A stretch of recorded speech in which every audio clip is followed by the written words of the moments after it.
بسم الله الرحمن الرحیم. لنډه خبره ما مخکې وکوله چې الله تبارک وتعالی موږ ته توفیق راکړه تر څو په ډېرو سختو شرایطو کې، ځکه دا سهار خوب نه ده د ځوانانو دپاره سم طلایي چانس ده، دا د لاسه نه ورکوي. دا چې الله تعالی تاسو توفیق درکړو، خوب یې در باندې کم کوو، د درس سره حاضر شولئ، دا واقعا د الله تبارک وتعالی په تاسو باندې پیرزوی نه ده. الله تبارک وتعالی تاسو دغه کار دپاره انتخاب کړي، ځکه چې په دنیا کې خلک ډېر اوسېږي او ښه قاریان به موسیقي، ښه علما به موسیقي، خو هغې ته الله تبارک وتعالی دا توفیق ورنه کړه چې دا دوره تکمیله کړي، او تاسو ته الله تبارک وتعالی دا توفیق درکړه، په دې باندې د الله تبارک وتعالی شکرانګي ادا کړئ او دوه رکعاته نفل وکوئ چې زموږ دا وخت قیمتي شو، زموږ دا وخت قیمتي شو. یقینا هغه ستونزې هغه چې موږ تاسو لرو هر یوې لري، ټولو نه زیات زه، ټولو نه ضعیف زه یم، نو چې ما نه الله تبارک وتعالی دا د دین یو خدمت واغسته، دا زما دپاره هم د فخر خبره ده، او تاسو ته چې الله تبارک وتعالی کوم توفیق درکړه دا هم د الله تبارک وتعالی یو د شکرانګۍ د په ځای کولو یو خبره ده چې شکرانګي باید ادا شي. خو زما توصیه او زما هدایت تاسو ته دا دی چې د هر څه چې موږ کوو د الله د رضا دپاره یې کوو. کله چې زموږ هدف د الله تعالی رضا ده، موږ هېڅ چا سره مقابله نه لرو. دا دې دپاره نه یادوو چې موږ په دې باندې خلک بند کړو، دا دې دپاره نه یادوو چې موږ په دې باندې د خلکو غلطیانې راوباسو. ولې نه؟ د خلکو غلطیانې به باسو، هغه په دې وجه باندې چې هلته تشنج جوړ نه شي، هلته تفرقه جوړه نه شي، هلته بې اعتمادي جوړه نه شي. ډېرو ځایونو کې زمونږ واړه واړه قاري صاحبان دي، خلکو سره تشنج جوړي چې ولا دلته دا ده او دلته نه، هغه شي توصیه زه بالکل تاسو ته نه کوم. زه من حیث یو استاد یو وخت جمع هر چا پسې کېږي، حدیث کې راځي چې هر فاسق او فاجر پسې لمونځ کېږي. نو د فاسق او فاجر نه خو هغه څوک هغه نه ده چې هغه یو ځای کې لمونځ وکړي، یو ځای کې غلط وي لمونځ وکړي. البته خبره دا چې مستقل امام نشي پاتې کېدلی. د چا چې قرات غلط وي هغه مستقل امام نشي پاتې کېدلی. فاسق او فاجر هم مستقل امام نشي پاتې کېدلی. دا د امامت اصول او شرایط دي. دلته راغی د ځای کې جمع ولاړه ده، خو جمع ته چې کوم سړی ولاړ ده هغه فاسق ده، فاجر ده، ته خراب عملونو باندې خبرې، خو بیا هم ته چې یوازې مونځ کې د یوازې مونځ دغه فاسق پسې ستا مونځ څه شی ده؟ بهتر ده. ځینې خلک لږ پکې هغه راشي بیا ځان نه دومره متاثر شي، بیا خلکو پسې مونځونه نه کوي، جمع به کله هم نه پرېږدي. زمینه سازي وکوئ، د خلکو فکرونه جوړ کړئ، د خلکو فکرونه جوړ کړئ. همدغه مولوي صاحب ته چې ته ووایې چې ستا قرات صحیح نه ده او ته پسې مونځ نه کېږي، دشمني دې ځان ته وګټله. او که دغه مولوي صاحب سره ته انډیوالي جوړ کړې، د سره ته خبره وکړې او دې تلاوت وکړي، هغه تلاوت ځایونه ته په نښه کړي او بیا ورته ووایي چې مولوي صاحب دا تا چې کوم تلاوت وکړو ماشاءالله ستا تلاوت خو ډېر مولوي صاحبانو نه ښه ده، خو زموږ یو استاد، ته ځان ورته مه یادوه، زموږ یو استاد دا تلاوت داسې کوو، ما څه دغه وګوره دلته زبر ده که زیر ده، هغه ماته لکه چې داسې شک غوندې راغی چې دا زبر ده خو تا نه زیر وویل شو، زموږ استاد دا زبر سره ویلې، یا دلته یې مد نه کوو. نو هغه به تا سره هغه به ستا احسان مني که نه به مني؟ او که ته ورته ووایې چې ته خو غلط وایې، په تا پسې بیخي مونځ نه کېږي، چټي دې محمد شروع کړې ده، نو ولاکه ما کلي کې هم دې ژوند وکړی. بیا دې وجې نه حکمت، ادعو الى سبیل ربک بالحکمه والموعظة الحسنه. موعظه حسنه هم دا معنی، حکمت هم دا معنی، موږ مقابلې دپاره دا نه ده یاد کړی. البته تاسو دا مسؤلیت جوړیږي چې دا کار وکوئ. دویمه خبره مې تاسو ته دا ده چې څوک استادان دي مساجدو کې، قاري صاحبان دي، که استادان نه دي استادان به شي، شاګردانو سره انتهایی اخلاص نه کار اخلئ، انتهایی اخلاص نه کار اخلئ. ځکه چې په دغه وخت کې چې د شاګرد اصلاح ونه شوله، چې دی اعوذ بالله او بسم الله درته شروع کوي، په دې وخت کې د شاګرد اصلاح ونه شوله، وروسته تجوید نه چې 17 مو کې بیا هم ستا اصلاح نه راځي. د اصلاح ځای د اول وخت ده، متوجه قاري صاحب؟ د اصلاح ځای اول وخت ده. که اعوذ بالله نه اصلاح شوی بسم الله ورته مو شروع کوئ، که بسم الله نه اصلاح شوی بل آیات ورته یا قل اعوذ برب الناس یا سورة فاتحه اول آیات ورته مو شروع کوئ. په اول کال کې شاګرد خپل اختیار ته مه پرېږدئ، ځکه اول کال کې خو سبقي سپاره نه وي، منزل نه وي، بل څه شی نه وي، هغه وایي چې زه ډېر ډېر ووایم، خو هلته د ده لهجه جوړه نه وي، هلته د ده ژبه جوړه نه وي. د ده په ژبې په جوړولو باندې، د ده په لهجې په جوړولو باندې کار وکوئ. که د ده لهجه او ژبه په دې اول وخت کې جوړه شوله، بیا وروسته ټول قرآن کریم بیا ورته مخه خوشې کوي. چې کله لهجې جوړه شوه، ته د لهجې نه مطمئنه شوې چې حروف صحیح ادا کوي، قواعد صحیح اجرا کوي، بیا ورته ته قلم مږده چې یو آیت نه مخکې نه ځي، بیا هغه ته اختیار پرېږده. خو اول کې به منډې ته نه پرېږدي او آخر کې به منډې نه به نه ایساری. موږ تر اخره پورې شاګرد راټینګ کړی چې وروره ته خو زما بنده یې نو اوس ما ته به سجده کوې. دا یو خراب تصور د استادانو په ذهنونو کې او د ملایانو په ذهنونو کې پروت ده. موږ د استادۍ او د شاګردۍ دا کوم ارتباط چې دا یو الهي نعمت ده. موږ دنه داسې یو شی جوړ کړو د شاګردان متنفره کړو، شاګردان واړه ځوانان شي، ځوانان نوجوانان یې هغې نه پاخه ځوانان جوړ شي. موږ تر هغه اخر عمره پورې وروره هغه د شاګردۍ هغه د غلامۍ پړی چې موږ د دوی په غاړه کې اچولي هغه موږ کلک نیولی ځکه شاګه چې ته خو زما غلام یې نو اوس هم را سره غلام یې. دا خبره غلطه ده. څوک چې دا کار کوي هغې ناپوهه دي. د استادۍ او د شاګردۍ تار دا په مینه او په الفت باندې ولاړ یو خبره ده. دا د زړه تعلقات دي. خو چې د زړه تعلقات ته د شاګرد خیرخوا ځان ثابت کا. من هر کار زما خبره که غلطه می په څلورو مذهبو خلاف می، خو چې زه استاد یم نو خپل زما خبره به شاګرد مني، او که نه مني نو بیا به دا غلط تصور ده. کله کله د شاګرد منل پکار دي.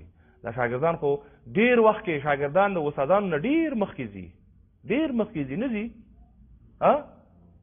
تاسو به ډېر استادان لیدلي چې هغه د لبیتي استاد و، نن هم د لبیتي استاد ده، خو د هغې دغه مرتبه د زیرول نه دي پکار.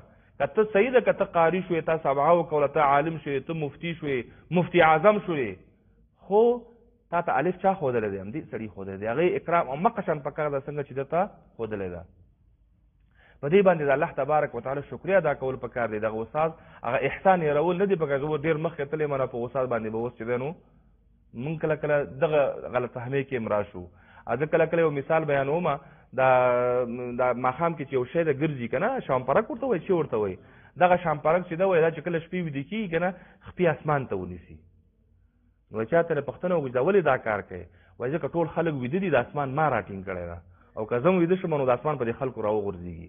موږ کله کله بیا خپې اسمان ته ونیسو، بیا نه په استادانو باندې راډیسو، نه مور و پلار او نه بل ځکه اوس قاري یم نو ماشاءالله اواز مې خدای بیا چې خدای ورته ښه اواز هم ورکړي او لږ تجوید یې هم کړی، لږ بلکې بیا خو بیخي پښې په ځای باندې چې دی نو هر څه به اسمان ته نیسي. بیا نه، دا نه کول پکار. د مشرانو عزت، د مشرانو احترام، د مشرانو علماو قدر. نو چا نه چې تاسو درسونه ویلي هغه که ولو که تاسو د هغې نه ډېر مخکې لاړه ده، ډېر ځلې داسې کېږي د شاګردان د استادانو نه ډېر مخکې ځي. خو په دې باندې د الله تعالی شکر ادا کول پکار دی. ستا بنیاد همدې استاد ایښی دی، د هغې استاد احسان په ځان باندې. خو هغه استاد هم دا نه دی پکار چې دی نو په هر مجلس کې اوس هم چې دی تا ته مغه فکر کوي چې ولا آنکم بانکم ولا شاګرد مې دی. هغه هم دا پکار دی چې اوس مثلا اوس مرتبه چې جګېږي د هغې هم متقابل احترام پکار ده. دا ستونزه دواړو خوا نه شته. ځینې چې دی نو خپې اسمان ته ونیسي او ځینې چې دی نو بیا خپل اسمان ته غورځوي چې ته اوس نو ته چې ټول عمر به چې دی نو زما غلام پاتې شوی 20 کاله مخکې. شاګرد ته د شاګرد په سترګه نه کتل کېږي، د غلام په سترګه کتل کېږي. دا زه د هر استاد دا کار کوي، دا یو روحاني ارتباط ده، دا باید روحاني وساتل شي. دا یو معنوي ارتباط ده، دا په معنویاتو باندې استوار ارتباط باید وساتل شي، نه د بل طرف ته چې دی نو د شاګرد بل شي نه استفاده چې ورته ټول عمر به چې دی نو زما خبره مني، او دا غلط خبره ده. نو الله تبارک وتعالی دغسې استادانو ته هدایت وکړي او موږ او تاسو هم په دغسې استادانو په قطار کې رانولي. دا یو مرض ده، ګوره دا یو مرض ده. دا انانیت په نوم باندې یو مرض ده. انانیت، زه هر څه کې زه، که زه ومه خو بس هر څه ښه روان دي، او که زه نه ومه نو دا استعدادونه دي الله تبارک وتعالی شاګردانو کې ایښي دي. ډېری خلک به مخکې ځي او موږ به د هغې په مخکې تګ باندې افتخار کوو، هغه باندې به فخر کوو. نو هغه ته به هغه پخوانۍ هغه نه کوو چې ته پخوانۍ ماشومتوب کې چې دی نو تا سره و نو اوس هم چې دی نه هغې باندې اوس د غټ سړي تصور به کوې ستا ډاډ ستا اطمینان ستا رهنمایي به ورسره وي هغه به مخکې ځي او هغه به نور به هم ډاډوي او دغه شی چې بیا د معنوي ارتباط نور هم قوي کوي د بل طرف ته چې لاړ شو که چېرته د ارتباط معنوي نشي په نورو شیانو باندې ودرېږي دا بیا دوام هم نه کوي بیا دومره خفګان منځته راشي چې د یو بل د قوارینه هم خلک څنګه شي متنفره شي دې وجې نه د خپلو استادانو احترام او خپل شاګردانو باندې شفقت او مهرباني او د شفقت او مهرباني یوازې په الفاظو باندې نه کېږي دا په عمل کې ثابت کوي دا په عمل کې ثابت کوي په خوله مه وایه په عمل کې دا ثابت کړي چې د خیرخوا یم بیا به د هر عمل تا سره شریک وي هر کردار به تا سره شریک وي هر مشوره به تا سره شریک وي یقین په خدای وکوئ زما هغه استادان هغه شاګردان چې په پاکستان کې دي اوس په دې وخت کې ډېر غټ غټ خلک دي ډېر غټ غټ خلک دي یعنی د وطن په سطح باندې هم په سیاسي لحاظ سره مخکې تللي دي هم په بل لحاظ سره نن پورې هم د ځینو هغه مشورې ما سره وشریکېږي حتی ځینې زنانه وې حتی د هغې د واده چې کله هغې پیغلې شولې واده خبره یې وه پلار یې حق ځای نه دلته راغی او ما ته ویلې چې لور مې پیغله شوې ده او واده کول غواړي او پلانکې راځي او موږ مشوره دا کړه چې موږ د استاد په انتخاب باندې انتخاب کوو د دې دپاره پاکستانی دلته موږ سره ملیت هم فرق وي بل هم فرق وي دا د څه شي وجه وه دا د هغه اعتماد وجه وه چې په زما باندې دا دومره اعتماد جوړ وو که دی ما ته کومه مشوره راکړي دا به د خیر مشوره وي که چېرې موږ ځان خیرخوا ثابت کوو نو شاګرد ټول عمر دپاره موږ سره تړلی پاتې کېږي او که چېرته موږ ځان په ځینې دنیوي اغراضو باندې منسلک کو بیا پوهېږي چې سره چې دی مې بل خوا بیا درنه فاصله اخلي نو کوشش دا وکوئ چې ځان شاګرد ته خیرخوا ثابت کړي چې کله تاسو خیرخوا شئ هغه په ټول عمر کې بیا تا نه هېروي په دې دنیوي اغراضو باندې دنیوي شیانو باندې نظر ساتل دا په کار نه ده همدې وجې نه کم شاګرد چې هغه په دې باندې پوه شو هغه چې تا وویني ستا په لیدو باندې هغه من غوښې اخلي خوشحالېږي در باندې ستا به ورته فکر نه وي بل ځای نه به راوځي تا خوا ته به راځي چې استاده بس دغلته تېرېدې ومینه یو سلام او احترام ته درته راغلم او که چېرته تا ورسره بغض او حسد او کینه او ځان د خیرخوا نه ثابت کړي یوازې همدا ده چې به شاګرد مې او هغه مې او دغه مې او بس دا خبرې وي نو بیا چې دی نو هغه کوشش دا کوي چې تا نه ځان پټ کړي کوشش دا کوي چې تا څوک ورته لکه هلته استاد روان دی هغې ته څه کوې تېرې کتې خدای دې بې خو باسي وجه دا چې ته هغې ته خیرخوا نه یې ثابت شوی مغرض ثابت شوی دا تشریفاتي خبرې دي دا واغه نه ځان خیرخوا ثابت کړي خپل نیتونه الله ته خالص کړي بیا که یو ټکی هم چاته ښي هغې کې به برکت وي هغې کې به خیر وي هغې کې به نفع وي نو همیشه دپاره علم نافع د الله نه غوښتل پکار دي الله تبارک وتعالی زموږ د علم نافع زده کړي دغه څو ټکي ما ته زه نه دومره غټ سړی یم او نه دومره غټ قاري یم او نو د ملا خو بیخي نه یم البته د ملایانو په قطار کې خلک مې حسابوي خو زه هېڅ شی هم نه یم د هر څه چې یم صرف او صرف د الله تبارک وتعالی یو پیرزوی نه په باندې یو څو ټکي موږ ته ښودلي دي او په اخلاص باندې تاسو هم در ورسوو الله دې زموږ په اخلاص کې زیاتوالی راولي الله دې د اخلاص په ټولو کې راولي چې د هغې په نتیجه کې دا د الله تعالی د کتاب خدمت دا زموږ او تاسو باندې دا لازمي ده او دا چې د الله تعالی د کتاب خدمت په مقابل کې ولو که ډېر کم شی هم تا ته څوک قایل کېږي د الله تعالی د کتاب د خدمت په مقابل کې خدمت ته وسنجوه چې زه څومره خدمت کولی شم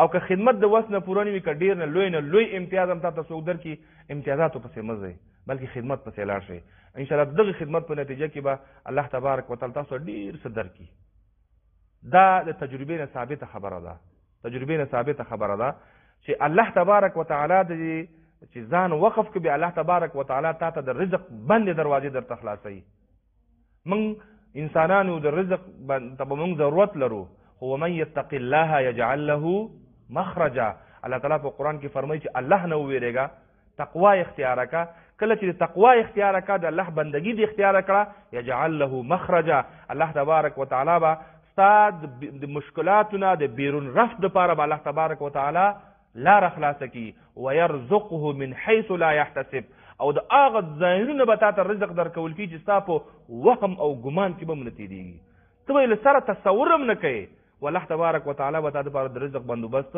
کړی وي. دا یوازې شي باندې حاصلېږي د الله نه په ډار او الله نه په تقوا کې. او که چېرې تقوا نه وي خود غرضي وي نو بیا چې دی نو هغه خلاصې دروازې هم در باندې الله تبارک وتعالی څه کوي بندوي. نو دا وجې نه دا یو څو توصیې وي تاسو ته مې وکړه دا الله تبارک وتعالی په خدمت کې پاتې شي. الله دې موږ ته هم توفیق راکړي، الله دې تاسو ته هم توفیق درکړي. سبحانك اللهم وبحمدك نشهد ان لا اله الا انت نستغفرك اللهم ونتوب اليك. اللهم نور قلوبنا بالقرآن وزين أخلاقنا بالقرآن ونجنا من النار بالقرآن وادخلنا الجنة بالقرآن العظيم. اللهم اجعل القرآن لنا في الدنيا قرينا وفي القبر مونسا وعلى صراط نورا وفي الجنة رفيقا. اللهم آنس وحشتنا في قبورنا. اللهم ارحمنا بالقرآن العظيم واجعله لنا إماما وهدى ورحمة. اللهم ذكرنا منه ما نسينا وعلمنا منه ما جهلنا وارزقنا تلاوته آناء الليل وآناء النهار واجعله لنا حجة يا رب العالمين. اللهم إنا نسألك الهدى والتقى والعفاف والغنى. اللهم إنا نسألك الهدى والتقى والعفاف والغنى. اللهم أحيني سعيدا وأماتني شهيدا. اللهم اكفنا بحلالك عن حرامك واغننا بفضلك عمن سواك. اللهم اكفنا بحلالك عن حرامك واغننا بفضلك عمن سواك. اللهم أنت ربي لا إله إلا أنت خلقتني وأنا عبدك وأنا على عهدك ووعدك ما استطعت. أعوذ بك من شر ما صنعت. أبوء لك بنعمتك علي وأبوء بذنبي فاغفر لي فإنه لا يغفر الذنوب إلا أنت. اللهم إني ظلمت نفسي ظلما كثيرا ولا يغفر الذنوب إلا أنت فاغفر لي مغفرة من عندك وارحمني إنك أنت الغفور الرحيم. اللهم إنا نسألك من خير ما سألك منه نبيك محمد صلى الله عليه وسلم ونعوذ بك من شر ما استعاذ منه نبيك محمد صلى الله عليه وسلم وأنت المستعان وعليك البلاغ ولا حول ولا قوة إلا بالله. اللهم إني أعوذ بك من الهم والحزن وأعوذ بك من العجز والكسل وأعوذ بك من الجبن والبخل وأعوذ بك من غلبة الدين وقهر الرجال. اللهم اكفنا بحلالك عن حرامك واغننا بفضلك عمن سواك. سبحانك اللهم وبحمدك نشهد أن لا إله إلا أنت نستغفرك اللهم ونتوب إليك. وصلى الله تعالى على خير خلقه محمد وآله وأصحابه أجمعين برحمتك يا أرحم الراحمين. الله تبارک وتعالى ټول ته نیک مبارکي. او دویمه خبره ده چې د درس په جریان کې نو کله کله به زه په قارېدلم کله به غوسه کېدلم که څوک مې زما د غوسې نه زما د هغه نه البته دا دي کې زما شخصي څه غرض پکې نو صرف ستاسو د درس ته توجه ګرځولو د هغې چې دی نو بخښنه غواړم نو څوک رانه خفه شوي ناست دی. نو دا کتاب زموږ ستاسو په همدې باندې پای ته ورسېده. الله دې موږ ته د ښه زده کړې توفیق راته نصیب کړي.